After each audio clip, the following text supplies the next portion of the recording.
Bonjour, on se retrouve aujourd'hui pour un petit question-réponse, un petit, façon de parler. Je ne sais pas si vous avez vu d'ailleurs, on a arrêté le formulaire des questions. Alors c'est pas par volonté de ne plus répondre aux questions, hein, il y en a déjà beaucoup qui sont en attente, donc déjà je voudrais les traiter. Puis surtout je vous dis qu'on est en train de travailler là énormément sur le nouveau site, ça nous demande beaucoup de boulot. Et les questions vidéo s'accumulent et j'ai pas le temps de les traiter. Donc voilà, c'était pour ça, je vous prie vraiment de respecter ça. Il y a le moteur de recherche et vraiment je vous induis à utiliser ce moteur de recherche à plein parce qu'il est puissant, il est très puissant.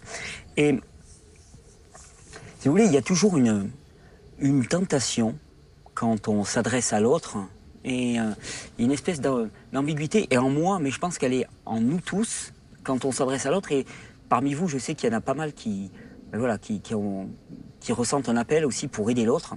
Il y a toujours une espèce d'antinomie entre deux attitudes. L'attitude de renvoyer l'autre à sa propre responsabilité, à le renvoyer à sa propre recherche, à sa propre mise en œuvre de ses propres solutions, ce qui est d'après moi la seule voie pour dépasser la peur, c'est-à-dire faire que l'autre n'adhère pas à quelque chose mais une vraie conviction, faire que l'autre ne fasse pas quelque chose parce qu'on lui a dit de le faire mais parce qu'il s'est donné les moyens d'aller chercher l'information, de s'en convaincre lui-même et de mettre en place ses solutions. Donc ça, c'est le côté positif et c'est l'objectif. Et puis le deuxième, c'est la compassion. C'est voir des personnes qui sont fatiguées, qui sont épuisées, qui n'ont plus le temps, la patience, de prendre le temps d'aller faire les recherches et de leur apporter l'information.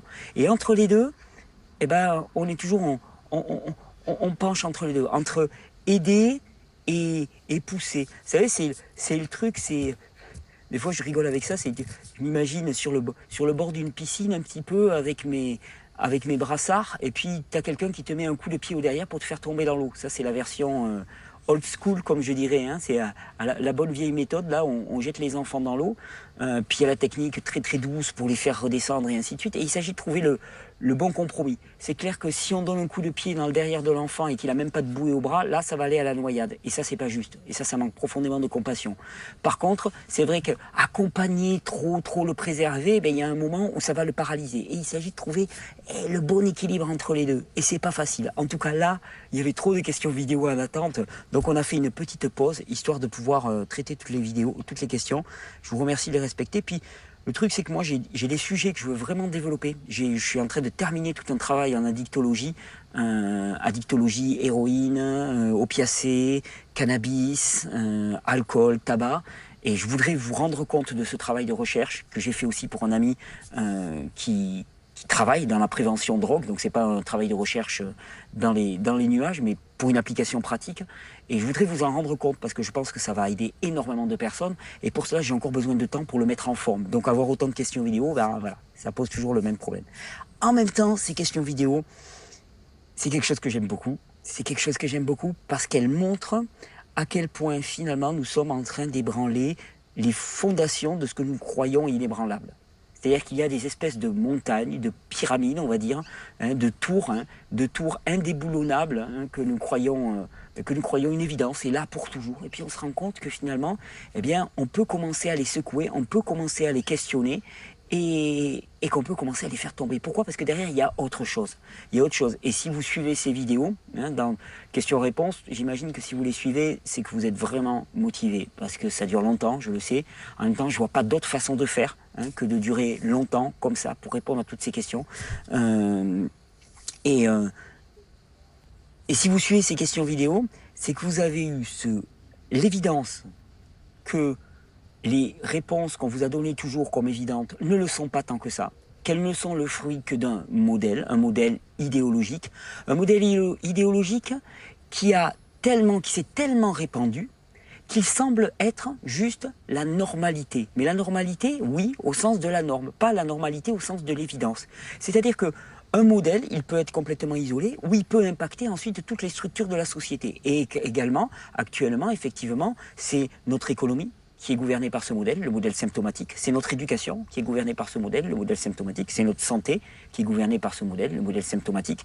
C'est notre rapport aux autres, c'est notre façon de nous comporter par ce symptomatisme qui est d'une certaine manière en caricaturant un petit peu une idéologie aussi de la peur, hein, de la suppression, de la peur, je veux pas te voir, je t'enfonce dans un coin, et puis je te cache bien profond histoire de pas te voir. Bon, mais ça c'est la symptomatologie. Et il y a autre chose qui émerge, il y a autre chose, et c'est cette autre chose qu'on essaye de proposer dans ces vidéos. Et c'est à chacun d'en prendre ce qu'il en veut, ce dont il a besoin à ce moment-là, et d'en faire sa propre matière. Sa propre matière, c'est pour ça que ces vidéos, elles sont là surtout à but informatif et éducationnel.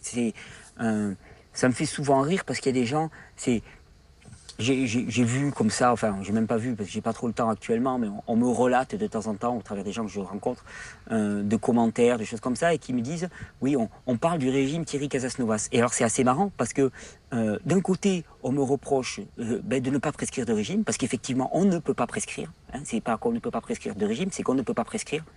Parce que personne ne connaît mieux les besoins d'un autre que la personne elle-même. Donc on peut définir un cadre d'épanouissement, hein, c'est normal. Ça paraît pas anormal de dire que si on élève la température à plus de 55 ou 60 degrés, un individu va avoir du mal à vivre. Hein, donc on peut déterminer une température adéquate de vie. Hein. En dessous de 15-18 degrés, ça commence déjà à être de la résistance. Au-dessus de 32-35 degrés, ça commence à être de la résistance. Et puis là, on a une marge. Eh bien, c'est exactement pareil par rapport au rythme de vie. C'est exactement la même chose par rapport au travail. C'est exactement la même chose par rapport à l'alimentation. On a un cadre. La seule chose qu'on puisse faire, c'est de déterminer ce cadre, de l'illustrer, d'en parler, et que chacun ensuite ait les moyens de se situer dans ce cadre en fonction de ses besoins. Et effectivement, il y a des coins dans ce cadre. Et c'est pour ça qu'on ne peut pas parler de régime vivre cru ou de régime régénère. Et donc je vous disais, d'un côté, on reproche de ne pas avoir de régime, puis de l'autre côté, il y a des gens qui disent « Ah, mais moi, j'ai suivi le régime régénère ou le régime Thierry Casasnovas et ça a donné ça et ça a donné ça. » Étant donné qu'il n'y en a pas, ça ne peut pas marcher. Le seul régime qui soit, c'est connaître ses propres besoins. C'est juste ça, connaître ses propres besoins. Et c'est pas du manque de compassion de ne pas en dire plus, c'est que c'est juste impossible. Si je te dis par exemple que là, moi, depuis 4-5 mois, allez, je n'ai certainement pas, manger autre chose comme fruit, enfin si j'ai dû goutouillationner un tout petit peu à côté, mais j'ai pas mangé d'autres fruits que de la pastèque. Globalement 95%, et on va dire 90% de mon alimentation et 95% des fruits que je mange, c'est de la pastèque. Je ne peux pas manger autre chose, je n'ai envie que de ça. Je n'ai vraiment envie que de ça. Si tu clones ça, si c'est pas ton besoin, tu vas aller droit dans le mur. Tu vas te sentir très très mal avec de la pastèque. Ça peut créer des hypotensions, ça peut refroidir énormément, ça peut amener à des crises de détoxination extrêmement fortes qui vont être très très désagréables, et ça va pas marcher. Donc on ne peut pas cloner parce que chacun a son vécu, chacun a son parcours, et c'est juste impossible de donner des recommandations. Les recommandations, c'est on détermine le cadre. Le cadre, il est simple, des fruits et des légumes crus sur le plan alimentaire, de façon majoritaire. De toute façon, des produits totalement crus, parce que nous sommes physiologiquement prévus, créés pour consommer des produits crus. Au niveau du rythme de travail, au niveau de l'exercice physique, au niveau du rapport aux autres, on détermine un cadre, le ni trop ni trop peu, et on essaie de s'en tenir. Et on sait que la vie ne s'épanouit qu'à l'intérieur de ce cadre. Après, il peut être nécessaire à certains moments d'aller friser avec les coins du cadre. Tel coin, tel coin, tel coin, tel coin. Ça en fait pas une norme, ça en fait une histoire individuelle, un moment individuel d'exploration du cadre. Et puis, si à un moment on sort du cadre parce qu'on travaille trop, parce qu'on a fait des excès alimentaires, parce que, après on revient dans le cadre parce qu'on connaît le cadre. Et donc c'est pas grave d'aller expérimenter en dehors du cadre, parce qu'on se rend compte de ce que c'est que de vivre en dehors du cadre, et à ce moment-là, hop, on revient aussi sec. Au final, les parois du cadre, c'est à chacun de les expérimenter. C'est-à-dire qu'on peut entendre quelqu'un qui va nous dire, voilà, si tu dépasses tel volume d'exercice physique, tu vas te blesser, c'est pas juste. Si tu commences à consommer tel type d'aliments, ça va conduire à une forme de dégénérescence. Mais si on n'est pas allé les expérimenter soi-même, ça va être de la croyance. Si on te dit, il y a un mur à 3 mètres, un mur invisible à 3 mètres, si tu restes comme ça, en train de jamais essayer de passer au travers de ce mur, ça reste de la crédulité. Par contre, tu peux essayer d'avancer, et puis tu vas voir si tu vas te prendre un mur à 3 mètres. Effectivement, si au bout de 3 mètres, tu te heurtes contre quelque chose que tu ne vois pas, mais qui est pourtant là, c'est qu'il y a effectivement un mur, et tu l'auras expérimenté. Et c'est là où c'est important, je pense, d'accepter aussi qu'on sorte du cadre, comme ça on sait ce que c'est. Moi je sais que combien de personnes, le dimanche dernier, j'étais à un super pique-nique là à Montpellier, Et plusieurs personnes m'ont dit, oh, ben, ces derniers temps, je suis revenu à consommer par exemple des céréales, eh ben, j'ai vu ce que c'était. Ben ouais, c'est important, parce que des fois, on se sent tellement bien avec les fruits et légumes qu'on a oublié de là où on venait, cette espèce de chaos physique, mental, psychologique dans lequel on était, cette agressivité permanente dans laquelle on était, et finalement, on l'a tellement oublié qu'on se dit, mais en fait, j'ai toujours été comme ça. Et puis bon, on se dit, ouais, bon, enfin, finalement, l'alimentation, ça a une importance là-dedans, mais pas tant que ça, et puis je peux me permettre. Eh bien, on essaye et on voit. Hein. On essaye et on voit, et la plupart du temps, hop là, je reviens à mes extracteurs de jus et à mes fruits et à mes légumes. Pourquoi? Parce que c'est juste ce qui a été prévu pour nous, et que cet état-là, pour moi, il vaut tout. C'est pour ça que souvent on me dit, ça te manque pas de ne pas manger ça, ou de ne pas faire ceci, ou de ne pas faire cela, de ne pas sortir en boîte et tout. J'ai dit, mais attendez, mais quand je me réveille le matin, cet état, ce plaisir, cette joie spontanée qui est en moi, elle vaut tout, quoi. Elle vaut vraiment tout. Donc ça n'a pas de comparaison. C'est pas pour une petite soirée entendre boum boum boum dans les oreilles ou une pizza margarita que je vais sacrifier cet état d'être. C'est pas possible. C'est trop bon. C'est vraiment trop bon. C'est trop bon cette énergie. C'est trop bon cette positivité. C'est trop bon cette clarté mentale. C'est trop bon ce corps qui répond. Voilà. C'est vraiment de la joie. Et c'est aussi pour ça que chaque fois que quelqu'un est sceptique et m'interroge, je lui dis, mais écoute, essaye. Essaye et vois. Essaye et vois. Et quand tu auras vu, je sais que tu seras convaincu. C'est pour ça que tous les bémols qu'on peut mettre, et ainsi de suite, eh bien, ils se cassent le nez sur l'expérimentation. Ils se cassent le nez sur le livre d'or, que je vous encourage à aller voir. Il y a, je ne sais pas combien, on est en train de les récupérer pour les mettre sur le nouveau site, mais je crois que la copine qui s'occupe de ça m'a dit, je ne sais plus combien, des centaines de témoignages sur le livre d'or, des centaines et des centaines de témoignages sur le livre d'or. Certains tout simples, la simple personne qui dit, ben voilà, j'avais toujours mal à la tête, je ne l'ai plus. Bah, pour une vie, ça peut tout changer. Hein, pour une personne, ça peut tout changer. Puis des plus gros, des beaucoup plus gros, des guérisons qui tiennent vraiment du changement miraculeux pour la personne. Et ça c'est chouette. Et c'est vraiment ce qui nous fait avancer de toute façon à toute l'équipe et puis à tous les gens que je rencontre finalement et qui s'investissent, qui se lancent, parce qu'on est vraiment part d'une belle histoire qui émerge à différents endroits de la société, mais cette remise en question d'un modèle, comme nous disait, inquestionnable, basé sur la peur et la répression des symptômes, basé sur la fermeture et l'accaparation personnelle, et ça, c'est en train d'exploser. Et ce qui vient, c'est juste énorme, et c'est magnifique. Et on en entrevoit des parties. On l'expérimente tous, et c'est ça qui est extraordinaire. Alors nous, on s'intéresse plus à la question de la santé. Il y en a d'autres qui débordent sur le plan de l'économie ou de l'éducation. D'ailleurs, à propos d'éducation, je passerai l'info, mais je tiens à repréciser. Lundi, je pense que je diffuserai cette vidéo avant. Hein. Lundi, c'est 21 ou 22 septembre, donc c'est lundi prochain. À 19h au cinéma Le Castillet à Perpignan, il y a Clara Bellard qui vient représenter son film Être et devenir. Elle m'a demandé de co-présenter avec elle, et c'est une grande joie. Et elle désire amener le débat sur le volet alimentation, éducation, alimentation, éducation ou non-éducation à la maison, et alimentation, influence de l'alimentation sur le comportement psychique des enfants. Je pense que ça va être un super sujet, je pense qu'il va y avoir des débats énormes, donc je vous invite tous au cinéma Le Castillet à 19h lundi, 21, 22, 23, un truc dans le genre, hein, pour vous cocher les mentions, la bonne mention. Clara va nous annoncer ça, et je pense que ça sera un débat très très intéressant. Je suis ravi qu'elle se soit déplacée et qu'elle soit venue jusqu'à Perpignan. Ok, est-ce qu'on avait encore des... Ah tiens, là je vois un message qu'on m'a laissé. Commence le question-réponse par ça. On m'a laissé commence le question-réponse par ça. Alors c'est un petit message de Cécile. Je suis repassé de la taille 42 à 38. Super. Mon visage a rajeuni de je ne sais même plus combien. Le blanc de mes yeux est redevenu enfin blanc. Je me kiffe en somme. Mon psoriasis part doucement, mon moral reprend le dessus, je suis très calme. La boîte à poux, comme dit Thierry, s'est mise en veilleuse. Que du bonheur, trop cool. Ouais, ben voilà pourquoi on commence. Voilà un petit peu ce qui est promis. Et souvent je dis, si ça vient pas, eh ben, c'est qu'il faut comprendre ce qui accroche sur le chemin. Mais ça, c'est juste la chose normale que l'on doit attendre d'un principe de régénération qui prévaut pour le corps humain. On va essayer d'explorer ça un petit peu plus. On commence tout de suite. Alors, question de Christelle. Bonjour Thierry et l'équipe. Je suis très sensible à ce qui se passe dans mon corps. Que faire pour cet organe? Donc elle parle de la rate. Que faire pour cet organe peu connu? Je n'ai pas trouvé de vidéo spécifique pour cet organe. Quel est véritablement son rôle et comment l'aider? Alors, la rate, c'est vrai qu'on en parle peu. La rate, elle se situe ici, hein, enfin même ici, hein, un petit peu au-dessus du rein gauche. La rate, c'est l'organe de l'immunité.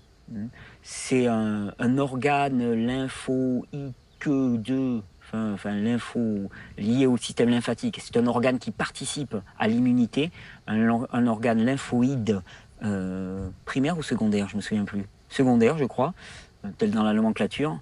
En tout cas, c'est le lieu de maturation, d'élaboration des leucocytes, des globules blancs, aussi de beaucoup de microphages, de macrophages. C'est toute l'immunité cellulaire qui est impactée par la rate. La rate est le lieu d'élaboration, on va dire, de tous ces éléments du système immunitaire, leucocytes, macrophages et microphages. Et ensuite, au niveau du thymus, souvent, il y a une maturation des lymphocytes, une finition d'élaboration des lymphocytes. Donc d'abord, organe de l'immunité, premièrement. Deuxièmement, organe de la destruction des éléments figurés du sang. Qu'est-ce que ça veut dire? Organe de la destruction des globules rouges et des plaquettes, parce qu'ils sont renouvelés en permanence. Alors les globules rouges et les plaquettes, d'ailleurs je crois que la rate, pendant la vie embryonnaire, elle produit les éléments figurés du sang, elle produit même les globules rouges et les plaquettes. Ensuite, je crois que c'est le foie, quand l'enfant naît, c'est le foie pendant quelques mois, et après c'est la moelle osseuse. C'est la moelle osseuse qui produit les globules rouges et les plaquettes. Et la rate, eh bien, elle est chargée de détruire tout ça. C'est pour ça qu'il existe une maladie qu'on appelle la thrombopénie idiopathique. Donc c'est le manque de plaquettes. Et j'avais passé un témoignage en décembre dernier. J'espère que, normalement, je vais la revoir là bientôt.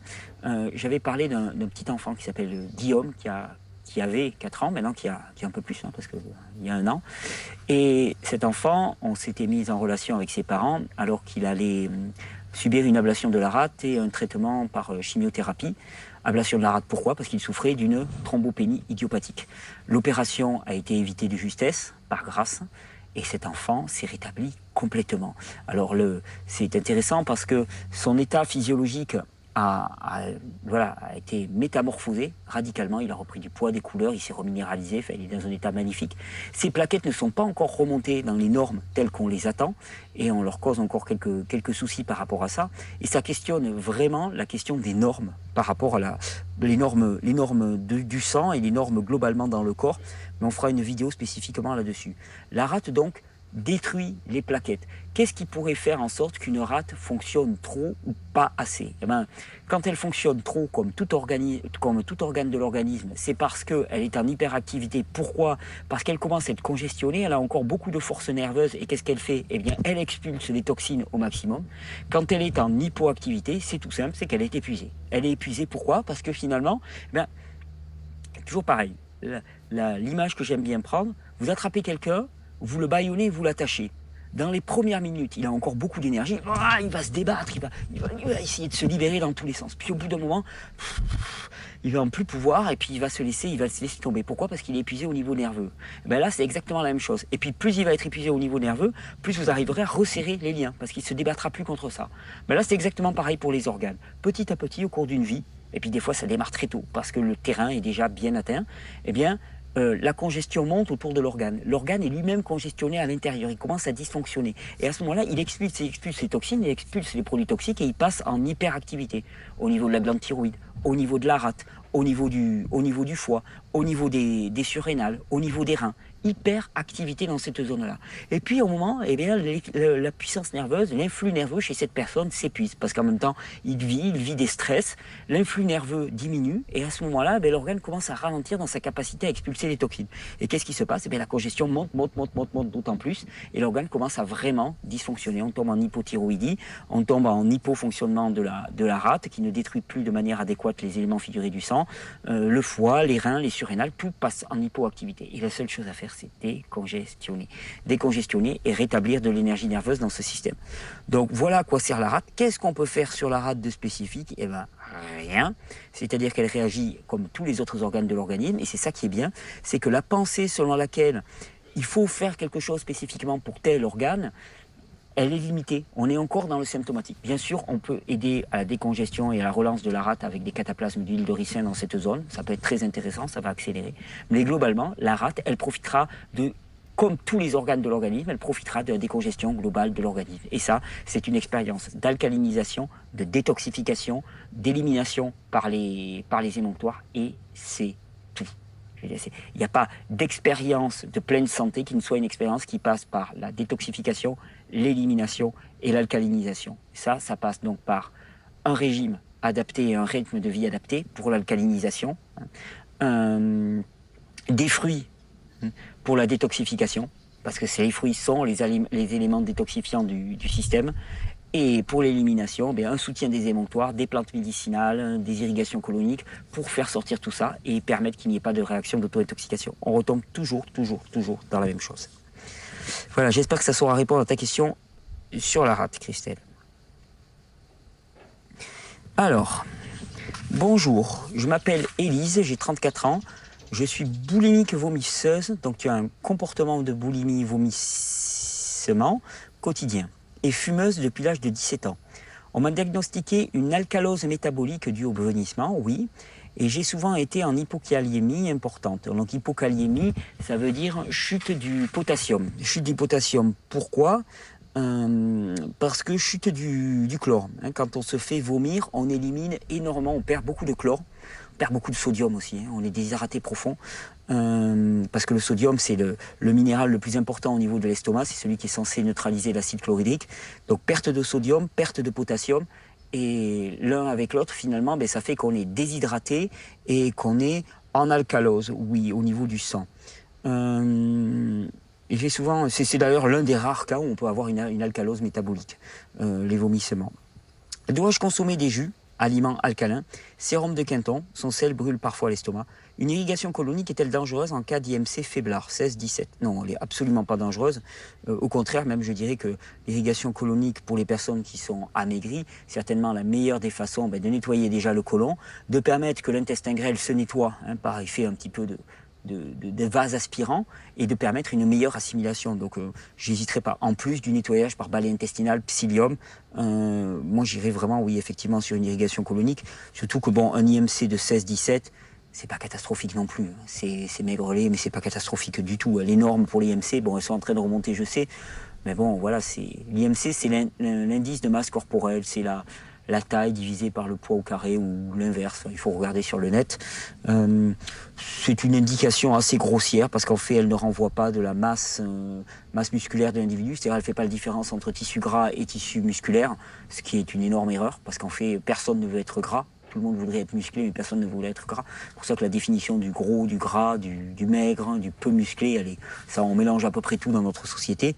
Donc pour l'alcalose métabolique, dû au vomissement, j'ai souvent été en hypokaliémie importante. L'important, c'est déjà d'arrêter ces cures de vomissement. Et je me permets de penser que dans ton cas, une reminéralisation massive, on parle de reminéralisation profonde des tissus. Ton sang est en hypokaliémie, c'est-à-dire qu'il y a une basicité, mais liée à quoi? À cette perte forte de chlore. Donc,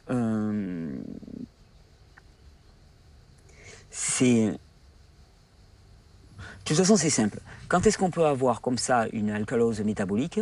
On peut l'avoir quand on consomme trop de bicarbonate de soude ou bicarbonate de sodium. Bon, c'est pas ton cas, hein, tu bouffes pas trop de bicarbonate de sodium. Et encore, c'est neutralisé la plupart du temps par l'estomac, donc ça sert à rien.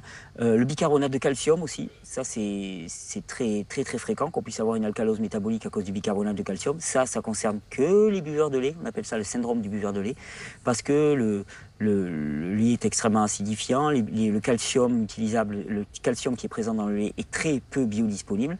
Il s'accumule et on obtient des surdoses de bicarbonate de calcium. Et sinon, la plupart du temps, c'est par ces pertes de chlore liées au vieillissement ou à la diarrhée. Hein, parce que quand on a une très forte diarrhée, dans les selles, il y a pas mal de chlore aussi qui sort.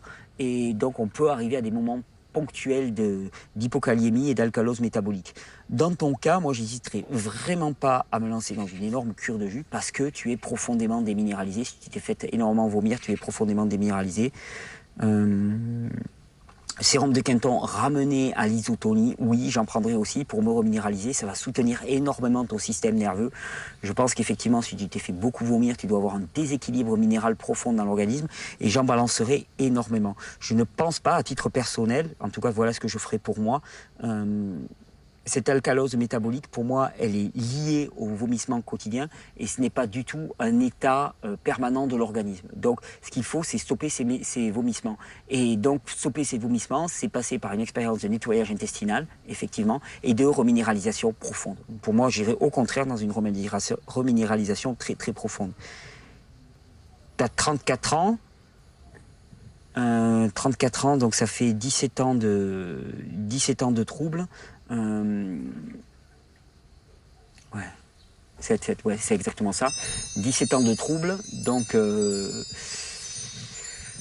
l'atteinte doit être profonde. Il faudrait voir aussi dans quel état sont les dents. Je pense qu'il y a des ulcérations très fortes de l'œsophage, de l'estomac, dues aux remontées d'acide, c'est clair. Donc du boulot, mais du boulot qui va être fortement facilité. Alors tu verras, on va en parler pas mal encore quand on va parler des addictions, tout le chapitre sur les addictions que je vais faire peut-être, j'espère, la semaine prochaine, qui pourra t'aider aussi. Il y a des plantes qui vont pouvoir t'aider pour aider à cet arrêt des vomissements, mais les irrigations coloniques seront aussi un moyen extraordinaire. Alors, système immunitaire. Alors, j'ai une gencive qui a gonflé dû à un microbe qui s'était incrusté. Le dentiste m'a dit que j'ai failli mourir d'une septicémie, que le pus aurait pu aller dans le sang si j'avais attendu trop longtemps. J'ai vu que Dan McDonald sur YouTube avait eu le même problème récemment. Il s'est retrouvé à l'hôpital.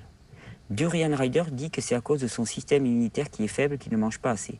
Je suis au cru depuis 3 ans environ. Je mange à ma faim, je me sens super bien. Que penser? Alors, j'ai une gencive qui a gonflé dû à un microbe qui s'était incrusté. Le dentiste m'a dit que j'ai failli mourir d'une septicémie. Ok, mais il faudrait savoir quels travaux dentaires tu avais subis avant. Parce que la plupart du temps, en dentisterie, on dévitalise des dents. Et alors ça, c'est un foyer d'infection bactérienne colossal. Et tu auras beau manger cru. Et étant donné que c'est complètement anormal de dévitaliser une dent, il y a d'ailleurs de plus en plus de spécialistes de la dentition qui disent une dent, soit vous l'enlevez, soit vous la gardez, vivante. Mais entre les deux, la dévitalisation, c'est une catastrophe. Et je pense qu'effectivement, c'est une catastrophe. Donc, moi, je pense que ça serait plutôt à questionner ton dentiste, comment ça se fait que tu aies une telle infection qui se soit située dans la gencive. En cas d'infection comme ça de la gencive aussi, tu sais qu'il y a un moyen de détoxifier assez rapide, c'est d'utiliser de l'eau avec pas mal de sel. Eau très salée, ça permet vraiment de décongestionner tout ça à une vitesse grand V.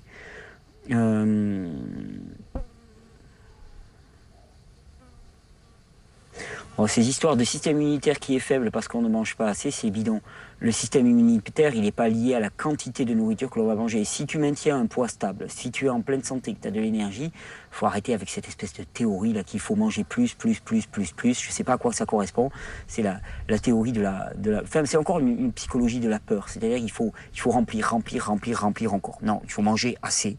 L'état du système immunitaire, à part en anorexie sévère, le du système immunitaire n'est absolument pas lié, enfin n'est pas conditionné par la quantité de nourriture que tu manges. Il suffit de manger assez. Pour moi, là, quand est-ce que commence la sous-nutrition? Quand tu ne manges pas assez pour assurer tes fonctionnements quotidiens et te développer de manière harmonieuse et agir dans cette vie de manière harmonieuse. Si tu es en dessous, effectivement, tu affaiblis ton système immunitaire. Ce qu'il faut, c'est manger assez. Tu es au cru depuis 3 ans, je mange à ma faim, je me sens super bien. Donc non, je ne pense pas que ça ait un lien avec ton alimentation. Alors je me sens bien, mais je doute un peu maintenant. Pourrais-tu nous faire une vidéo sur le système immunitaire, s'il te plaît? Pourquoi est-il faible? Comment le savoir? Qui croire? Qui croire? Alors qui croire, pour moi ça n'a pas d'importance, c'est que croire, et c'est pas croire, c'est démontrer. Ouais, on fera une vidéo sur le système immunitaire, bien que j'en ai pas mal parlé. Qu'est-ce que c'est que le système immunitaire? C'est le système lymphatique, c'est le système de nettoyage qui inclut aussi les émonctoires, qui inclut aussi les intestins, puisque la barrière intestinale est le premier organe immunitaire en séparant le bon du mauvais, ce qui va ne pas passer dans le système sanguin et ce qui va passer dans le système sanguin. Quand on parle de force ou de faiblesse du système immunitaire, on parle avant tout de force ou de faiblesse nerveuse, de capacité à la circulation de la lymphe, de capacité à l'élimination par les émonctoires. Ça, oui, le régime alimentaire, à part d'être en sous-nutrition massive. Par contre, des dentistes qui te dévitalisent des dents et qui vont aller chercher des raisons X ou Y pour ne pas assumer aussi ce qui a été fait, j'en connais un peu plus. Alors, acné. Bonjour Thierry, j'ai 23 ans et je souffre depuis 10 ans maintenant d'acné sur mon visage. Oi, oi, oi. Après avoir regardé plusieurs de vos vidéos extrêmement enrichissantes, j'aurais besoin de votre avis sur ce problème qui me gâche la vie. J'ai pris tous les traitements allopathiques pour soigner ces symptômes, hormis le Roaccutane, mais tant mieux. On m'a décelé il y a peu le syndrome des ovaires dystrophiques, je suis tombé des nues. Apparemment, il est fort possible qu'il y ait un lien avec mon acné. Ouais, il y a un mois, j'ai réalisé un test d'intolérance alimentaire. Je me suis découvert extrêmement intolérante au gluten, à tous les laitages animaux, ainsi que les œufs. Ben oui, comme à peu près tout le monde. Je les ai donc tous bannis de mon alimentation. Pourtant, aujourd'hui, je vois de nouveaux boutons apparaître très enflammés. Donc, tu as changé ton alimentation. Tu vois des boutons très enflammés apparaître surtout sur le menton. Ouais, l'acné, c'est marrant, l'acné touche, à l'adolescence, touche d'abord les garçons, et on va voir pourquoi. Et par contre, la post-adolescence, à partir de 18 ans, c'est plutôt les filles qui sont touchées. Et l'acné des filles, elle se situe plutôt au niveau dans la zone du menton et du cou. C'est assez marrant. Enfin, c'est marrant, c'est pas marrant du tout, mais... Des kystes énormes de plus de 2 cm est très douloureux. Je n'ose plus arrêter ma pilule par peur que cela s'empire comme la dernière fois où j'avais décidé de le stopper. J'ai également banni mes crèmes et mon maquillage comédogène pour faire place à un maquillage minéral non comédogène. Je fais du sport. Ma peau n'est pas sèche, bien au contraire, elle a tendance à graisser. J'en ai marre et j'ai peur de finir d'être tenté par prendre du Roaccutane, pensant qu'ensuite que le risque de rechute sera certainement quasi nul, d'autant plus si je continue à suivre cette hygiène de vie. Ouais, mais alors les conséquences à moyen et à long terme du Roaccutane, je te conseille pas ça. Qu'est-ce qui m'échappe aujourd'hui pour encore en avoir? Alors. Quel est le lien de l'acné avec le cycle hormonal? Ce que l'on sait, c'est que la production massive d'androgènes ou les pilules androgéniques, or il y a des pilules androgéniques, toutes les pilules qui balancent une grande quantité de progestatifs, toutes les pilules basées sur la progestérone contiennent énormément d'androgènes. Toutes les pilules androgéniques conduisent à une hypertrophie des glandes à sébum de l'organisme. Après, les glandes sébacées, elles produisent du sébum et pendant la période qui est liée à l'acné, en fait, elles semblent produire plus de sébum que d'habitude. Qu'est-ce que c'est que ce sébum? C'est un liquide gras, épais et visqueux qui élimine quoi? Des déchets. Donc, qu'est-ce qu'on peut en penser? On peut en penser que c'est une activité d'élimination particulière, importante mais particulière à l'organisme, située directement au niveau de la peau. C'est-à-dire que le travail d'élimination se fait plus particulièrement au niveau de la peau, alors qu'on l'aurait attendu plus au niveau rénal et au niveau intestinal. Alors, ce qui est intéressant, c'est que dans la nomenclature classique, dans les explications classiques, on dit que finalement, les glandes sébacées produisent trop de sébum lié à ce bombardage hormonal. Elles produisent trop de sébum. Ce sébum viendrait boucher les pores de la peau et ce bouchage des pores de la peau conduirait à une prolifération de microbes et de bactéries. Ça me semble un petit peu niais comme explication.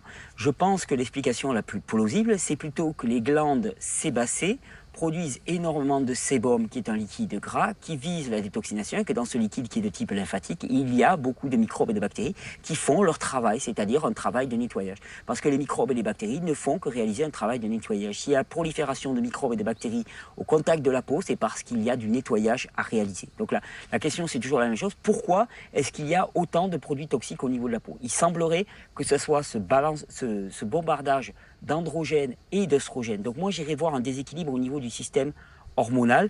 Tu me dis que tu as des ovaires polykystiques Non, ovaires dystrophiques.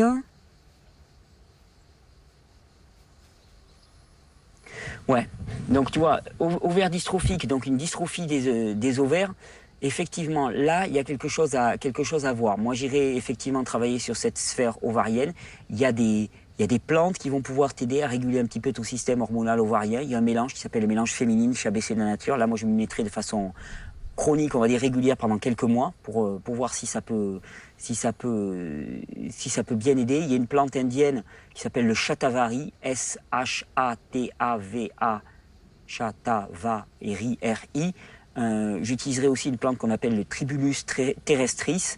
Ces deux plantes, Shatavari et Tribulus terrestris, sont des très bonnes régulatrices du système endocrinien, particulièrement les gonades, hein, donc les glandes sexuelles, et qui vont permettre de calmer l'activité hormonale au niveau de ces glandes. Il semblerait que la surproduction hormonale, la suractivité hormonale, hein, puisque tu as des ovaires dystrophiques, la suractivité hormonale à ce niveau-là, eh bien, induisent au niveau des glandes sébacées une hyperactivité des glandes sébacées. C'est-à-dire qu'elles vont avoir tendance à éliminer plus que nécessaire, et donc c'est ce qui veut dire qu'il va y avoir toutes ces éliminations. En même temps, moi je dirigerai à fond l'élimination sur les reins et les intestins, les reins et les intestins, ce qui va aider et décharger aussi. L'acné hormonale est plus une hyperactivité des gonades que finalement un déséquilibre profond du corps. C'est ça qui va faire que l'élimination va être dirigée de façon prépondérante du côté de la peau plutôt que du côté des reins et des intestins. Donc on aide les reins et les intestins, on calme un petit peu l'hyperactivité des gonades avec des cataplasmes d'huile de ricin. Même pour les testicules, pour les hommes, j'ai vu des gens se passer de l'huile de ricin sur les testicules, c'est très efficace, ça marche bien. Et ça devrait déjà bien aider. Ce mélange aussi. Le Tribulus terrestris, le Shatavari pour les hommes, c'est moyen. Par contre, le Tribulus terrestris, c'est une plante essentielle pour l'appareil génital, pour l'appareil reproductif de l'homme, de la femme, pour les ovaires comme pour les testicules, pour la bonne santé de tous ces systèmes-là. Tribulus terrestris, c'est une plante que j'aime énormément. Alors, question de... Tiens. Fécondité, problème. Dans mon entourage, j'ai une amie qui a 30 ans et qui est entrée en dépression car elle n'arrive pas à avoir d'enfant. Moi, je prendrais le truc à l'envers. Elle n'arrive pas à avoir d'enfant car elle est en dépression. Et pourquoi est-ce qu'elle est en dépression? Parce qu'elle est épuisée, parce qu'elle a son système endocrinien épuisé. Faut bien comprendre que la dépression, elle apparaît pas comme ça. C'est pas juste parce qu'on est triste. Parce qu'on peut être triste. Excusez-moi, il y a une petite mouche là qui s'énerve. Il y a pas mal, on alterne pluie et puis intense chaleur, là, et puis les insectes, là, ils s'éclatent.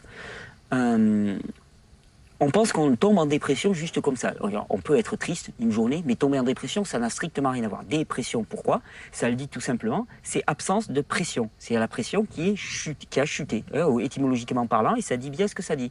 Et pourquoi qu'est-ce qui régule la pression? C'est les glandes surrénales. Dépression, pourquoi? Parce que les glandes surrénales sont dans les choux. Donc dépression égale glande surrénale dans les choux. Il n'y a pas grand-chose d'autre à dire. Et dépression glande surrénale dans les choux, ça veut dire que toute la production hormonale liée aux glandes surrénales, qui conditionne aussi la production d'hormones par les ovaires, qui conditionne toute la fécondité d'une femme, eh bien, c'est complètement dans les choux. Donc la fécondité ne sera pas là. C'est un épuisement surrénalien qui conduit à la dépression, qui conduit à la baisse de la fécondité. Et quelque part, quand tu as un épuisement surrénalien, c'est bien qu'il y ait une baisse de la fécondité, parce que des femmes épuisées ne pourront pas soutenir l'intensité nerveuse qui est demandée par le fait d'avoir des enfants. C'est une personne qui ne présente pas de surpoids visiblement, elle mange de manière conventionnelle avec des légumes cuits, crudités. Je n'ai pas encore pu lui parler de l'alimentation physiologique car étant en maison de repos, je n'ai pas encore le droit de la contacter. Aussi, je m'adresse à toi pour m'aider à la conseiller pour qu'elle retrouve l'espoir d'être féconde et la santé. Pour sortir de la dépression, il y a suffisamment de vidéos. J'ai surtout besoin d'une vidéo complète sur les problèmes de fécondité que je n'ai pas trouvé.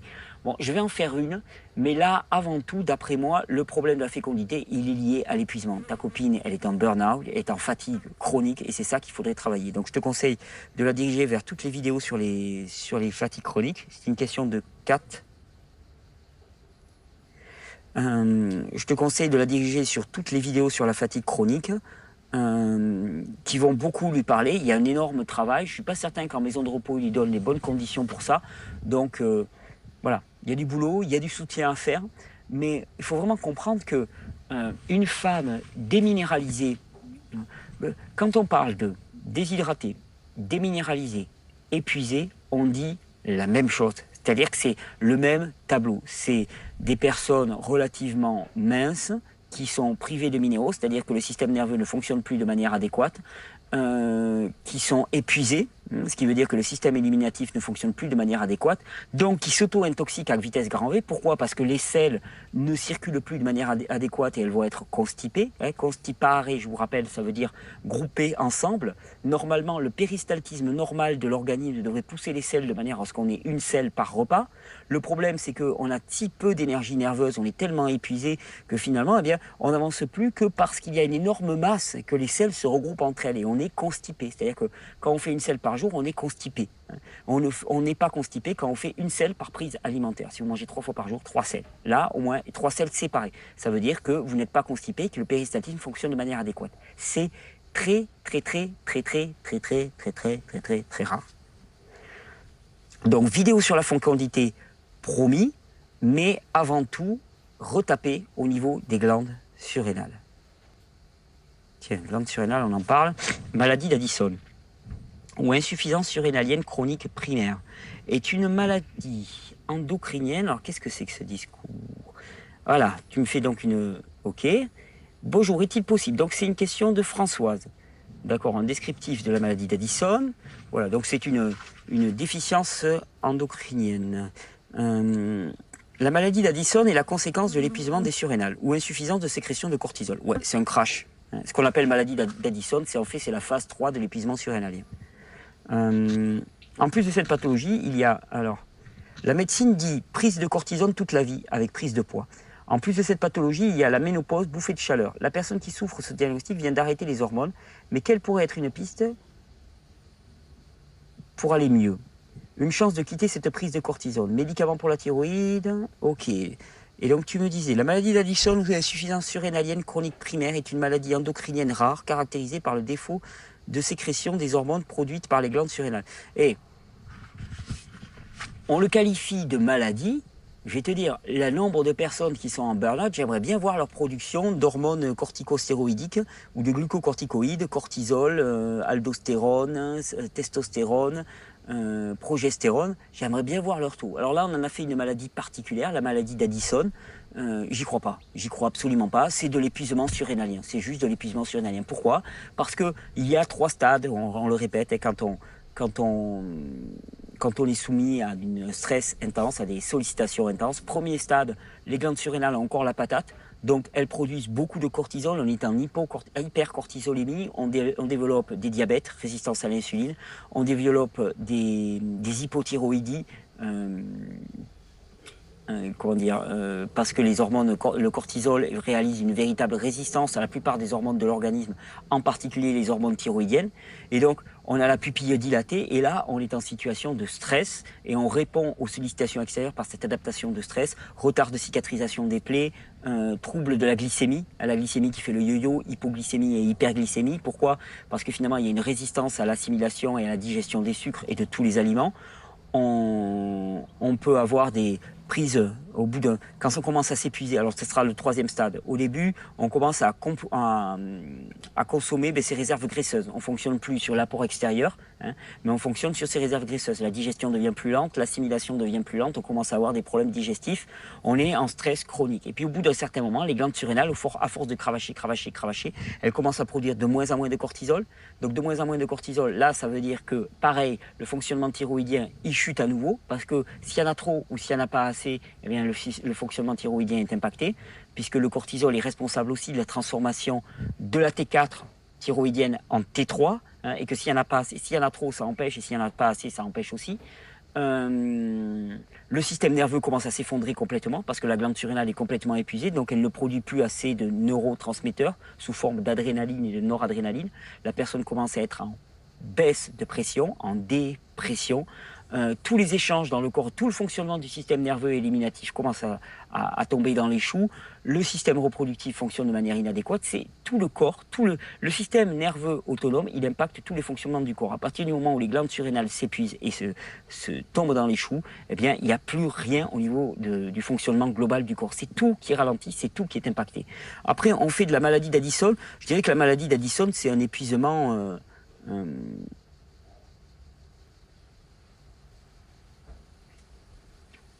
c'est un épuisement final, on va dire, mais c'est rien de vraiment très très particulier. En plus, il y a la sollicitation, l'épuisement de la glande surrénale par la sursollicitation de la glande surrénale, et mais il y a aussi la congestion qui augmente, puisqu'elle est de moins en moins apte à éliminer la congestion, donc elle commence à être entourée dans un mucus de plus en plus épais, un milieu extracellulaire de plus en plus épais, et donc même les cellules de la surrénale commencent à avoir du mal à s'alimenter. Et donc ce faisant, c'est l'effondrement total. Donc voilà, c'est pas une maladie particulière, la maladie d'Addison, c'est juste un énorme burn-out, un épuisement total. Qu'est-ce qu'il faut faire? Eh bien, exactement comme pour toutes les personnes qui souffrent d'épuisement chronique, reminéraliser tout ça en apportant aussi pas mal de sodium. Souvent, elles sont en manque de sodium. Le plasma de Kenton a joué un rôle excellent pour ces personnes-là. D'ailleurs, souvent, elles ont besoin de beaucoup de sodium parce qu'elles n'arrivent pas à retenir le sodium au niveau urinaire. Pourquoi? Parce qu'elles ne produisent pas assez d'une hormone qu'on appelle l'aldostérone. Donc, apporter du sodium sous forme biodisponible, l'eau de mer est fabuleuse, c'est une véritable panacée pour ces personnes-là. Favoriser le repos, favoriser le massage, la relaxation, l'utilisation de plantes adaptogènes, l'utilisation d'extrait de réglisse, hein, qui est vraiment une plante extrêmement reconstructrice pour les glandes surrénales, et si besoin, si vraiment l'atteinte est allée trop loin, l'utilisation d'extraits glandulaires, pour les cas vraiment les plus avancés, qui peuvent vraiment aider. Alors, question de Oxine53.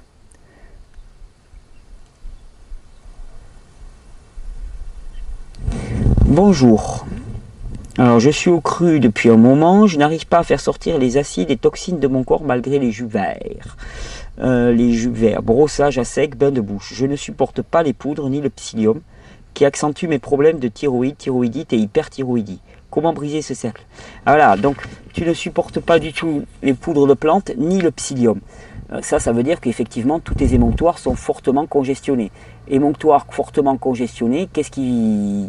Je veux dire, je sais que je suis en acidose, dysbiose, candidose, merci d'avance à toute l'équipe. Qu'est-ce que je peux faire?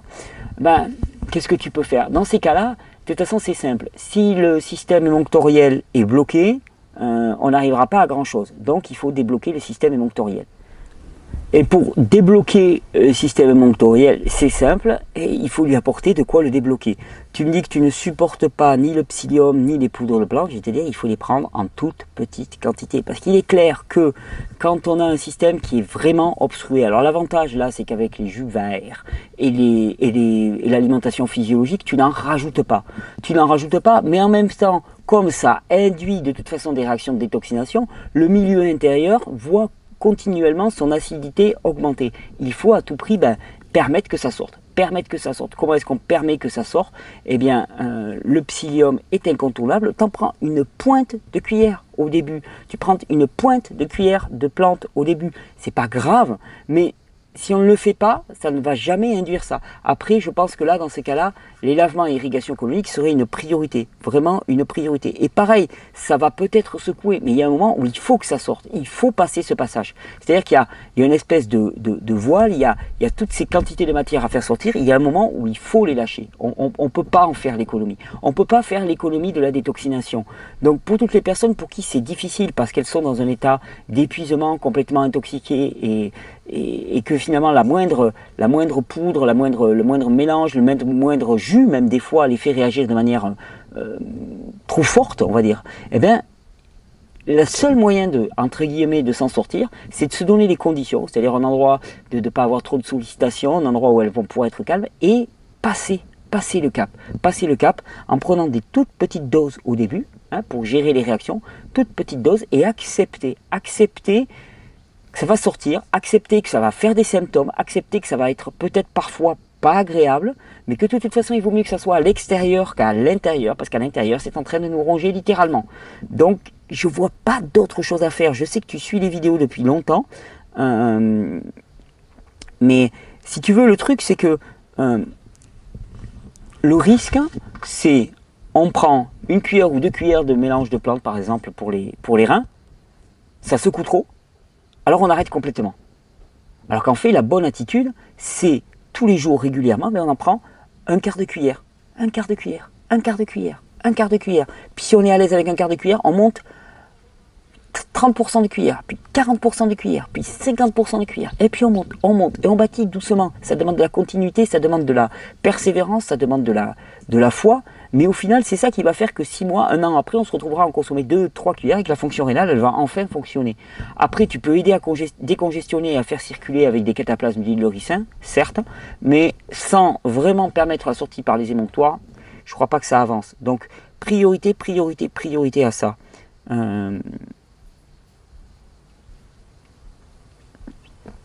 Tu vois, le problème c'est que tu dis je ne supporte pas les poudres ni le psyllium qui accentuent mes problèmes de thyroïde, de thyroïdite et hyperthyroïdie. Il faudrait voir quels sont ces symptômes, il faudrait voir les raisons. Enfin, je veux dire, ça demande certainement une analyse plus complète. Mais tant qu'ils sont supportables, ces symptômes, je pense qu'il faudrait passer au travers. Je veux dire, il faudra nettoyer. Cette hypothyroïdie, cette thyroïdite est liée en grande partie à l'acidité, enfin même pas en grande partie, est totalement liée à cette acidité qui ne veut pas sortir. Alors, appareil dentaire. Bonsoir à Thierry et toute l'équipe, j'aimerais connaître votre avis sur les appareils dentaires, s'il est obligatoire d'en porter afin d'avoir les dents droites, et si notamment vous connaissez une autre alternative. Non, je ne connais pas du tout. Je sais que c'est la mode d'avoir le sourire d'un requin là. Requin, vous savez, dans James Bond, hein, attention, pas requin des mers. Moi, je crois qu'il y a un gros business là derrière. Je n'ai pas vraiment d'avis, je connais pas du tout ce domaine. Je pense qu'il y a un énorme business derrière les appareils dentaires. Je pense aussi que les défauts de pousse de dents sont liés souvent à des rétractations de la gencive, à des déformations de la gencive sous les attaques acides. Ça, j'en suis persuadé. Après, je connais pas vraiment les alternatives. Si ce n'est alcalinisé, je suis pas habilité pour répondre. Désolé. Asthme. Alors, c'est une question de Julie. Lors d'une de tes vidéos, Thierry, tu indiques qu'en prenant de la ventoline, on empêche la toux naturelle qui nous permettrait de faire sortir les mucus. Je suis asthmatique depuis mes 3 ans. Pas de crise dangereuse, mais une allergie aux acariens très handicapante au quotidien. Je fais régulièrement une ventoline le soir et dans certaines périodes, 1 à 2 fois par an, je peux monter à 6 ventolines par jour pendant 2 à 3 semaines. Si je ne prends pas ma ventoline, ma capacité respiratoire est tellement diminuée et pendant si longtemps que je ne peux pas me mouvoir et même mes poumons deviennent douloureux. Mais je ne crache aucun mucus, à part quelques billes grisâtres rarement. La ventoline me semble une bonne béquille en attendant que mes poumons se régénèrent via les jus et l'élimination dans mon alimentation des produits acidifiants. Qu'en penses-tu ? J'ai beaucoup de gratitude pour tout ce que vous avez apporté dans notre vie. Super, merci Julie. Alors Julie, le truc c'est que la ventoline c'est un bronchodilatateur et effectivement ça empêche l'expectoration. Le truc c'est que plus tu es acidifié dans une zone, plus tu es déshydraté, plus tes mucus vont être épais. Et plus tes mucus vont être épais, moins ils vont pouvoir sortir. Or, ce qui te crée ces déficiences pulmonaires qui nécessitent, tu vois, tu en as un point où tu ne peux plus te mouvoir, il faut prendre cette ventoline pour dilater les bronches encore, c'est que tu as du mucus épais qui est congestionné dans les bronchioles et qui empêche l'assimilation normale de l'oxygène par ton organisme. Et que ça, il n'y aura jamais de solution si ce n'est de faire sortir ces mucus. Et pour faire sortir ces mucus, c'est relativement simple.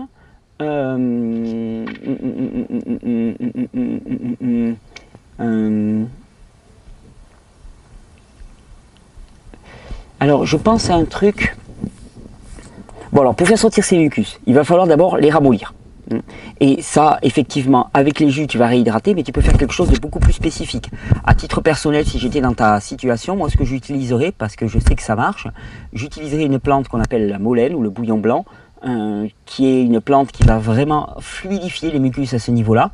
J'utiliserai dans un deuxième temps le fenugrec, mais le fenugrec est un expectorant, donc je commencerai par le bouillon blanc, pas mal de bouillon blanc, pas mal d'infusions de pulmonaire aussi, sur les poumons directement.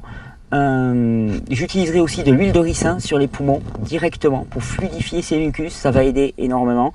J'ai une amie qui m'avait recommander un mélange d'huile essentielle. Alors c'est rare que j'utilise de l'huile essentielle, mais pour fluidifier les mucus, je pense qu'il était excellent. C'était un mélange d'inule visqueuse, Inula viscosa, de Ravinsara et de Palmarosa, dans de l'huile végétale de noyau d'abricot. Je peux te donner même la formule de mémoire.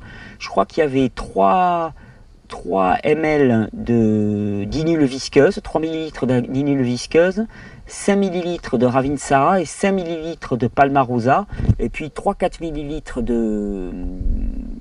d'huile de noyau d'abricot, d'huile végétale de noyau d'abricot. Et elle avait recommandé à la personne de s'en mettre une dizaine de gouttes sur le thorax et puis de masser avec ça 2 à 3 fois par jour. Et ça aide à fluidifier les mucus. Mais il va falloir fluidifier tes mucus parce que sinon c'est un cercle vicieux. Oui, avec les jus verts, tu vas pouvoir réhydrater tout cela, ça c'est clair. Petit à petit, ça va fluidifier tes mucus.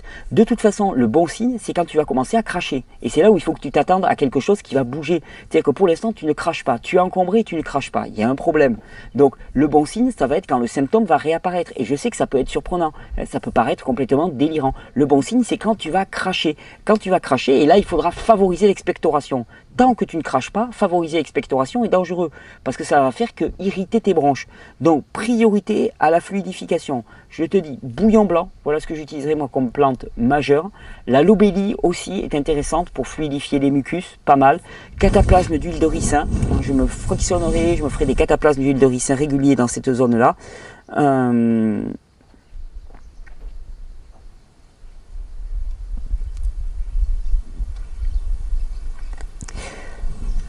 Disons que moi ce que je ferai, c'est que je préparerai dès à présent effectivement par mon alimentation et les jus, les bonnes conditions qui vont réhydrater mon corps, mais il ne va pas falloir rater le coche quand les mucus vont commencer à sortir. Il va falloir l'accepter, le favoriser l'expectoration, et donc à ce moment-là, moi, à titre personnel, je diminuerai la ventoline et je laisserai sortir et cracher.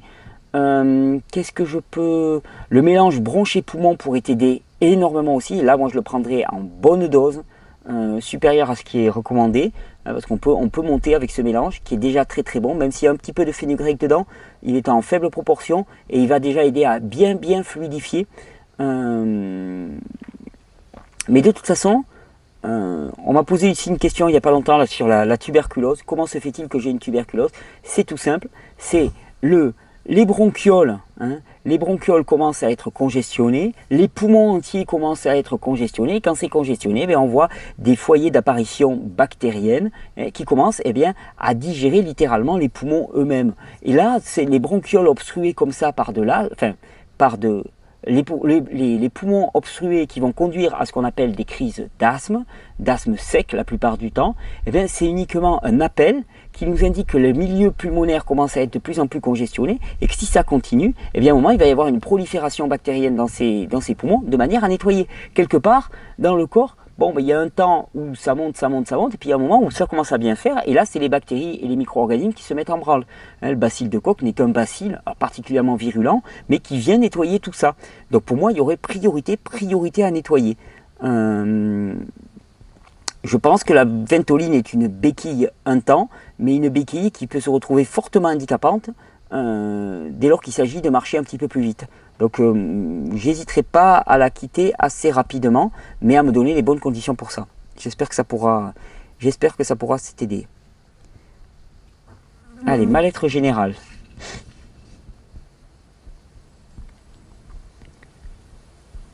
Angélique. Depuis que j'ai accouché il y a 14 mois, je vis un véritable enfer. Cela a commencé par des sensations très bizarres dans le corps, des montées de chaud dans le dos jusque dans la tête, des vertiges, des nausées, des sensations de partir dans la nuit. Bref, on me dit toujours que c'était de l'angoisse. Ok, déminéralisé certainement. J'ai consulté ostéopathe, médecin. Au jour d'aujourd'hui, je vois mes symptômes revenir en force à chaque cycle de mes règles. Ok. Et je suis dans un mal-être permanent avec contraction constante de tous les muscles du corps, difficulté à respirer, impression d'être dans le flou et une fatigue intense. Autre particularité, certains matins, je me réveille très mal en point, je suis nauséeuse et je me sens très mal dans mon corps. Parfois, je me sens un peu mieux après m'être levé, parfois mes sensations nauséeuses persistent. Je précise que si je me réveille la nuit, je ne suis pas dans cet état. Il me semble que mon cas est assez particulier car j'ai divers symptômes qui traînent depuis des mois. Les médecins ne m'ont prescrit que du fer, du magnésium et des plantes rhodiola.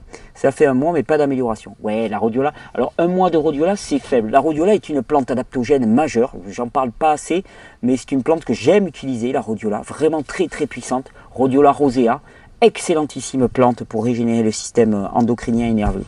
Là tu touches du doigt l'une des grandes difficultés. C'est vrai que souvent c'est pas très glamour quand dans les vidéos je mets en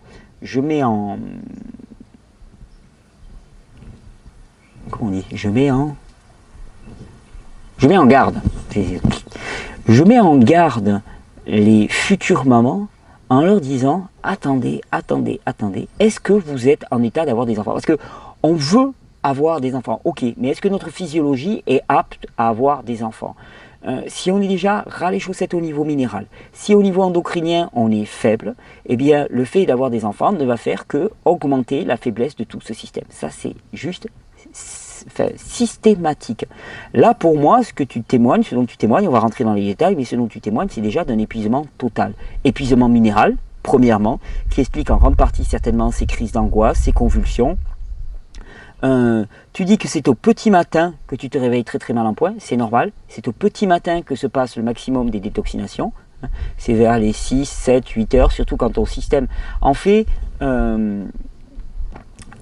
juste avant le réveil ou au moment du réveil, c'est le moment où le système éliminatif ne s'est pas encore mis en marche au maximum. Et donc c'est le moment où la concentration de produits toxiques qui a été mobilisée pendant la nuit au niveau cellulaire, eh bien c'est là le moment où cette concentration est la maximale et c'est le moment où ça va pouvoir sortir. C'est pour ça qu'au petit matin, c'est important souvent de boire de l'eau pour activer la fonction rénale, et ainsi de suite, pour permettre que cette sortie se fasse. Donc, que ce soit au petit matin, c'est pas anormal parce que en plus la plupart du temps, la plupart des gens mangent trop le soir, ce qui fait qu'on passe une bonne partie de notre nuit à digérer. La détoxination ne commence à intervenir que vers les 3 heures à 6-7 heures, et à 6-7 heures, la quantité de toxines accumulées est maximale, et c'est le moment où, en se mettant en action, on va relancer tout le système nerveux et les émonctoires vont se remettre à fonctionner. Donc ça, c'est pas anormal. De la même des manières, c'est pendant tes règles que tu te sens le plus mal ou juste avant, quand la quantité de produits toxiques mobilisés, puisque les règles correspondent à une élimination particulière de produits toxiques, est importante. Comme tu n'as pas les minéraux pour faire tampon, puisque tu t'es déminéralisé dans cet accouchement, ça ne marche pas. Pour toutes les femmes qui sont dans un état comme ça, alors quels que soient les symptômes, fatigue, panique, dépression, symptômes divers et un peu mélangés après l'accouchement, moi je viserais 2 choses. Reminéralisation maximale, et ça va passer par des fruits, des légumes, des jus en particulier, des quantités colossales de jus, de l'eau de mer qui va vraiment aider aussi et qui va soutenir le système. Donc ça me paraît une priorité. Et deuxièmement, soutien du système nerveux et des glandes surrénales avec un gros programme de restauration surrénalienne, avec des plantes adaptogènes, Voire en cas vraiment, quand la personne est vraiment dans les choux, mais c'est pas la première des choses à tester, une cure pendant 2-3 mois d'extrait surrénalien, ça peut aider, ça peut vraiment aider pour une personne qui est vraiment très faible. C'est les deux choses à faire, c'est-à-dire renforcer ce système nerveux et lui donner les moyens d'être renforcé. C'est-à-dire qu'on est vraiment dans la faiblesse minérale et nerveuse. C'est pour ça que la plupart des femmes, après l'accouchement, c'est surtout des pathologies de type nerveux. Alors après, avec les conséquences physiologiques qui découlent de ces dysfonctionnements nerveux, hein, les nausées, les choses comme ça, mais on est dans des pathologies de type nerveux. Le problème, c'est avoir un enfant, c'est bien, c'est un formidable projet, c'est même certainement le projet le plus important qu'il y ait dans une vie. Il n'empêche, avec quels moyens ? Qu'est-ce qu'on a comme moyen? Je veux dire, sérieusement, on peut vouloir avoir des enfants, sauf que si on n'a pas déjà de quoi se nourrir soi-même, qu'on n'a pas de quoi s'habiller, qu'on n'a pas de toit, qu'on souffre du froid, de l'adversité et tout, on peut se dire, ok, j'ai pas encore les bonnes conditions pour accueillir mon enfant. Bon, mais ça, ce sont les conditions extérieures. Eh bien, il y a les mêmes choses au niveau intérieur. Les choses au niveau intérieur, c'est comment je suis au niveau minéral, comment je suis au niveau nerveux, est-ce que je suis apte à supporter cela, parce que ça demande un véritable effort pour une mère, c'est beaucoup de stress, de transformation, c'est beaucoup de plaisir, beaucoup de bonheur, mais au niveau de la physiologie, c'est vécu comme un stress. C'est vécu comme un stress particulier. Est-ce que j'ai la capacité, est-ce que j'ai les ressources pour assumer tout ça? Ça, c'est la grande question qu'on ne se pose pas assez. Donc, reminéralisation maximale et programme maximal de régénération des surrénales. Voilà,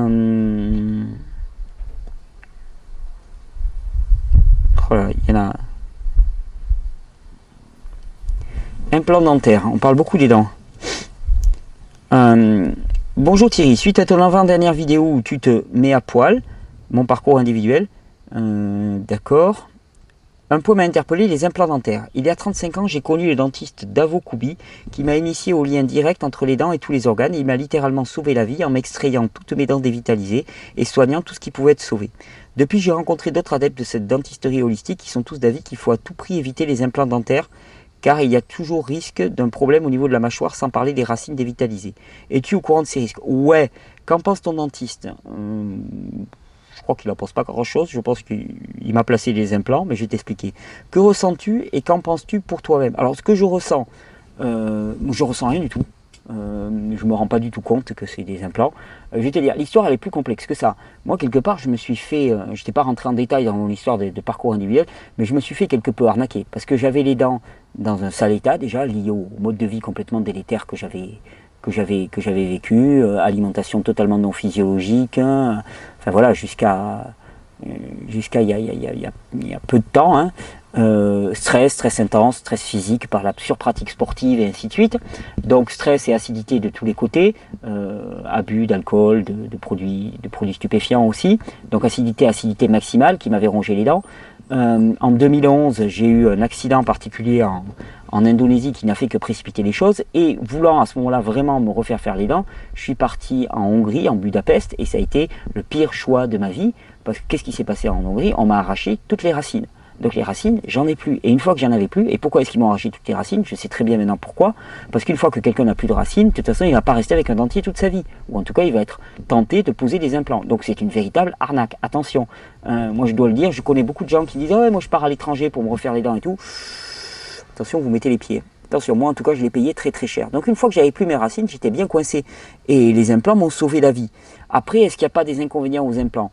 Moi, je ne les sens pas. En tout cas, pas pour l'instant. Je pense que ma minéralisation et que vraiment tout le fonctionnement de mon corps permet de bien encaisser peut-être le stress lié aux implants. Ce stress, il a duré, l'implantologie, surtout à mon niveau, parce qu'il y avait des greffes de mâchoire, il y avait beaucoup de reconstruction de mâchoire et tout, a créé un stress pour l'organisme maximal. Et c'est bien pour ça qu'il m'a fallu, tu vois, c'était en 2011, il m'a fallu... ça m'a fait perdre pas mal de poids d'ailleurs, ce truc-là, stress, acidité, perte de poids.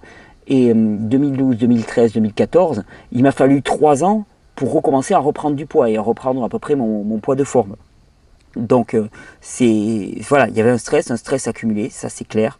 Se pourrait-il que ton régime vivre cru s'accommode davantage des implants, favorisant la régénération des tissus? Je le pense. Ton expérience m'intéresse au plus haut point, je te remercie si tu acceptes de me répondre. Donc tu me mets un lien vers un blog qui s'appelle dents-dévitalisées au pluriel .overblog.com. Je vis depuis 45 ans loin des médecines avec une nourriture la plus saine possible et refuse toute idée de dégénérescence naturelle du corps. Super. Ta démarche m'interpelle et me parle. Ouais, donc, Jean-Noël, moi je l'ai fait un petit peu parce que j'étais obligé, j'avais pas trop le choix.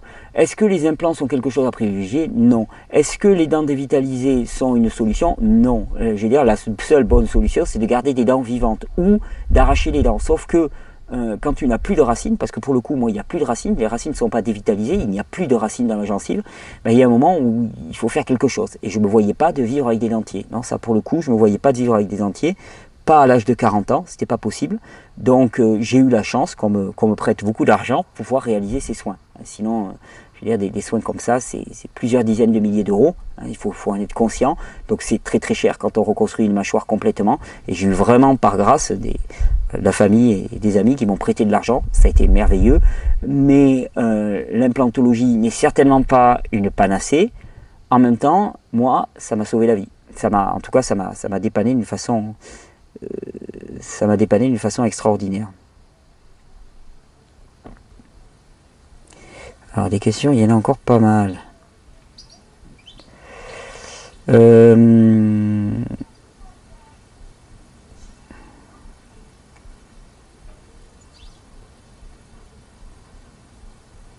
Alors celle-là, on l'a déjà traitée. Une petite dernière. C'est une question de Flora. Bonjour Thierry, merci infiniment, super. Grâce à tes vidéos, j'ai compris que je suis en état de fatigue chronique, de sous-vitalité. Ma mère a eu un très grave accident de la route alors qu'elle était enceinte de moi et est restée 9 jours dans le coma, ouais, forcément. Ayant commencé le régime physiologique il y a 6 mois, j'ai maigri de 1,5 kg et pèse actuellement 43 kg pour 1m64. Ouais, c'est pas lourd. J'ai perdu plus sur le haut du corps, déjà très maigre, et garde de la cellulite au-dessus des genoux et sous les fesses. Ce sont des toxines, comment les déstocker sans maigrir davantage? Ah ben, maigrir, ça veut dire perdre du gras. Si tu veux détoxiner à cet endroit-là, tu vas perdre du gras, donc tu vas maigrir. C'est un peu l'important, c'est de se remuscler. Je souffre encore du syndrome de Raynaud, donc difficulté de circulation, épuisement chronique, c'est clair, et mes orteils me font atrocement souffrir l'hiver. Je ne consomme plus de laitage, mais j'ai toujours de la sinusite et curieusement le nez qui coule. Enfin, j'ai éliminé petit à petit le gluten de mon alimentation. J'ai enseigné la danse classique, je fais 40 minutes de sport par jour, mais j'ai du mal à me muscler et ma peau reste flasque. J'ai 55 ans, puis j'espérais gagner en forme, musculature et qualité de peau, même à mon âge. Alors, tu me dis que tu fais 45 minutes de sport, moi je te dirais, si tu veux prendre de la masse, c'est pas obligatoirement 45 minutes de sport qu'il faut faire de l'intensité. Pour prendre de la masse, il faut faire de l'intensité, pas de l'endurance. Tout est fort en endurance. Si tu vas te mettre à faire de la course à pied ou de l'endurance, tu vas perdre, tu vas brûler de la graisse, brûler des sucres, brûler du glycogène, et tu vas pas remplir des muscles. Donc, tu vois, les bodybuilders, ils font pas tant d'entraînement que ça. Ils en font, mais ils passent surtout des intensités maximales. Donc déjà, t'intéresser à tout ce qui est l'entraînement physique. Moi, je te conseillerais de t'intéresser à ce qu'on appelle l'entraînement à poids de corps. C'est certainement la méthode de musculation la plus physiologique adaptée à l'individu. Ça consiste à utiliser ton propre corps pour te muscler et non pas des poids ou des choses comme ça.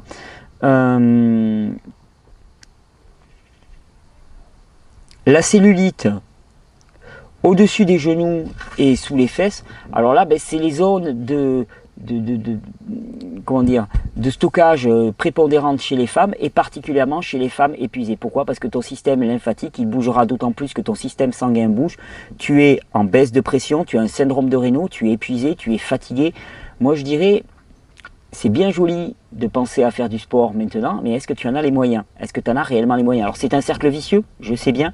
C'est pour ça que moi je privilégierais des séances courtes, intenses, pour faire du muscle, réellement, et ne pas laisser trop d'énergie nerveuse dans le truc. Hein, et ne pas partir pour des longs footings ou des grandes natations. Pour moi, ça ne me paraît pas adapté pour prendre de la masse. Après, il n'y aura pas de prise de masse, il n'y aura pas de relance du métabolisme tant que les glandes surrénales seront dans les choux. Ça, c'est inéluctable. C'est-à-dire, une personne qui veut prendre du poids, une personne épuisée, une personne fatiguée ne prendra pas de muscle. Prendre du muscle, c'est avant tout être reposé. C'est pour ça que les bodybuilders mettent autant d'accent aussi sur le repos physique et puis sur le repos même dormir. Pour prendre la masse, on dort. Regarde un petit bébé, il mange, il dort. Il mange, il dort, il mange, il dort, il mange, il dort. Et il ne fait même pas de musculation. Il ne fait pas de musculation, mais il se développe. Il mange, il dort. Donc il faut faire comme les sumo, manger et dormir. Manger et dormir, te reposer, te reposer, te reposer. Et là, déjà, tu vas reprendre de la masse. Après, il va falloir transformer cette masse en muscle, mais peut-être mettre un petit peu d'argent à la banque, un petit peu de masse en réserve, et ensuite former du muscle. Ou faire des petites intensités, des petites séances de 1 quart d'heure, 20 minutes. En 1 quart d'heure, 20 minutes d'exercice à poids de corps, tu peux déjà faire pas mal. Tu te fais quelques pompes, quelques tractions, tu fais quelques abdos, des squats sur les jambes, et tout de suite, là, tu as un développement global du corps. Tu vas voir que ça peut aller vite, même en 10 minutes, 1 quart d'heure par jour. Ça suffit. Ça suffit pour l'instant, parce que tu n'as pas les ressources. À titre personnel, voilà ce que je ferais. Mais quand il y a syndrome de Raynaud, quand il y a frilosité extrême, quand il y a épuisement, on ne peut pas espérer à la fois un délogement de toutes ces masses grasses et une reprise de poids. C'est-à-dire qu'il faut déjà que le système nerveux fonctionne de manière adéquate. Quelque part, on ne peut pas mettre la charrue avant les bœufs. On voudrait une réhabilitation du corps dans son fonctionnement, alors que finalement, on n'a pas les conditions adéquates. Les conditions adéquates minimales, c'est la relance du système nerveux. Donc c'est là où il faut jouer. Et ça, c'est le point le plus important. On va s'arrêter avec ça, parce que là, je vois l'heure qui défile. On va s'arrêter avec ça. La priorité des priorités, c'est d'avoir un système digestif qui fonctionne de manière adéquate et un système nerveux qui fonctionne de manière adéquate. Il ne faut pas s'étonner, tant qu'on a un système nerveux qui n'est pas OK, eh bien d'avoir des symptômes diffus et des difficultés diffuses. Et toutes ces questions de prise ou de perte de poids, elles sont liées à la tonicité, à la force du système nerveux. C'est pas, ça s'appelle Régénère ce site, enfin ça s'appelait Vivre Cru, ça va s'appeler de plus en plus Régénère, c'est même le nouveau site va s'appeler Régénère. C'est bien parce qu'il s'agit d'intégrer beaucoup plus que l'alimentation. Régénérer, c'est pas qu'une question d'alimentation. Et il y a un moment où il faut vraiment interroger ces cycles de travail, ces cycles d'activité, accepter de prendre du repos, bien qu'on soit dans une idéologie de l'activité, c'est-à-dire qu'il faudrait faire du sport, du sport, du sport. Moi je dis, si ta filtration rénale ne fonctionne pas de manière adéquate, si ton bêta-polype ne fonctionne pas de manière adéquate, le sport, pour un peu plus tard. Ça, c'est pour moi, c'est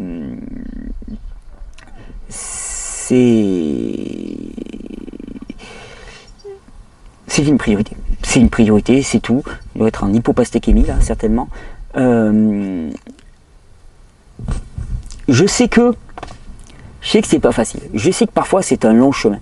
Je sais que sur ce long chemin, il y a énormément de personnes qui me diront « Mais pourquoi tu fais ça? Pourquoi tu t'embêtes? Tu crois vraiment que ça tient la route? Mais regarde, moi j'ai telle pilule, ou qui agiteront des peurs. Regarde un tel, regarde ce qu'il a fait, et ainsi de suite. » Des gens qui rebroussent chemin lors de la détoxination, il y en a de moins en moins. Pourquoi? Parce qu'il y a de plus en plus de compréhension. C'est clair qu'au début, la détoxination, ça peut faire peur.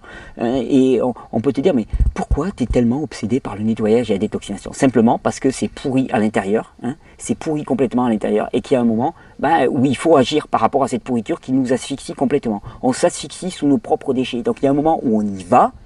Une fois qu'on a traversé le mur, qu'on a passé ça, on découvre un état d'être qui est fabuleux. Sérieusement, je voudrais bien que ceux qui souffrent le plus actuellement puissent goûter à la plénitude à laquelle je goûte moi actuellement. Et je suis pas le seul, on est des tas, c'est pas Thierry Casasnovas qui goûte quelque chose de particulier, c'est tout le monde. Cette tranquillité, cette quiétude, cette assurance, cette absence de peur, cette détermination, cette focalisation, cette endurance, souvent on me dit mais t'as du mérite de faire ce que tu fais, de faire toutes les vidéos et tout. Mais j'ai dit mais non, j'ai aucun mérite. Je fais ce que mes ressources me permettent de faire. Le mec qui est épuisé, il n'a pas moins de mérite que moi. Moi, le mérite que j'ai, il n'y en a aucun. J'ai juste accumulé de l'énergie. Une fois que tu as accumulé de l'énergie, tu n'as qu'une envie, c'est de partager, de donner, de te mettre à l'action. Alors c'est pour ça que j'ai autant à cœur la régénération de chacun. C'est pour ça que j'ai autant à cœur de ne pas faire demi-tour dès lors que ça commence à secouer un petit peu. Il y aura des petits persifleurs qui vous diront « Attention, tu te mets en danger ». Ok. À partir de la connaissance, on peut briser cette barrière d'ignorance, on peut briser cette barrière d'incompréhension et on peut réellement aller passer d'autre côté. Parce que sinon, si chaque fois qu'on s'approche, on se dit « Ouh, ça commence à bouger, j'en veux plus », ouais, alors on reste dans cette espèce de marasme, d'état, coup-ci, coup-ça, qui n'est pas vraiment confortable, mais bon, allez, la vie c'est comme ça. Non, la vie c'est pas comme ça. La vie c'est pas de la survie. La vie c'est quelque chose de fabuleux. C'est une joie, c'est une énergie, ça n'a rien à voir avec cette espèce de fadeur qu'on nous sert quotidiennement. Moi, ce que je vous propose, c'est d'aller vers cette vie qui n'a rien à voir avec la survie. Et j'espère vraiment que ces vidéos peuvent vous y contribuer. Bonne régénération à tous.